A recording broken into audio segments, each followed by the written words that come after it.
What do you think about 15,000 churches closing this year? Because whether or not you go to church, churches are voting locations. They were emergency shelters during the North Carolina hurricanes. They provide emergency services for women and homeless people. They're kind of like water. We just have it and take it for granted, but churches play a big role in our communities. And that role is not always religious. And at this rate, they're expecting that 100,000 U.S. churches will close in the next couple decades. That's a quarter of all churches.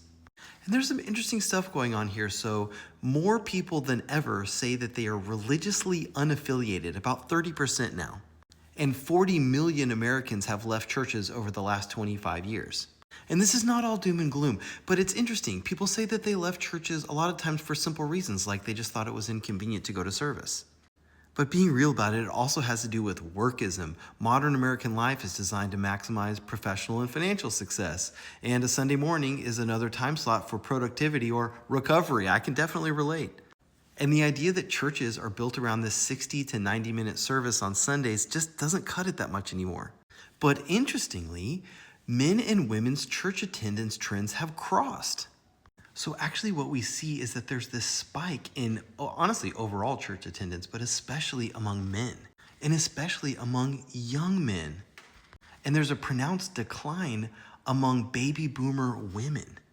So what you see going on here is actually really interesting. You've got these young people who see churches as the last remaining intergenerational physical gathering place where connection is at a premium instead of commerce.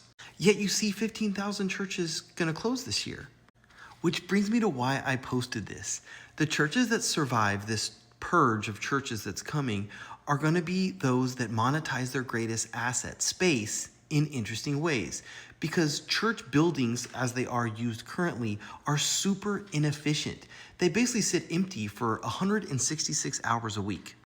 But there are churches that are innovating, that are doing really cool things. And listen, I personally am not a churchgoer myself, but I see how important it is in my community. And my wife participates in a church in not the service, but the other stuff, and it's doing great. So look at this. So there are churches that are turning into co-working spaces when they're not, doing regular church stuff on Sundays.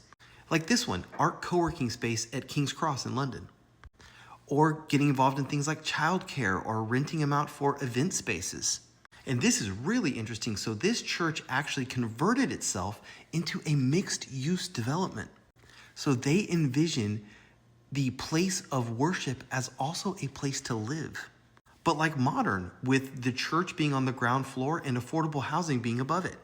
And smart churches are also embracing basically the digital reality, which comes in a couple ways. One of them is digital giving. These Gen Z folks, they want to be able to give online and to give things like crypto, which I know sounds kind of crazy, but yeah, these people are into crypto.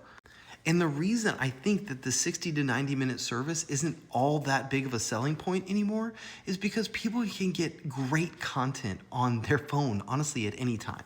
But what they can't get is something that is about community connection and not just about spending money. Intergenerational physical gathering places. And I can relate. I want that even though I don't go to church. So it's kind of cool to think about entrepreneurship and serving community in the context of church. A community-focused, community-oriented organization. So could you imagine being part of this kind of church community? You've got this co-working space here. You've got your worship space, daycare. You've got a community kitchen, affordable housing. Is something like this compelling?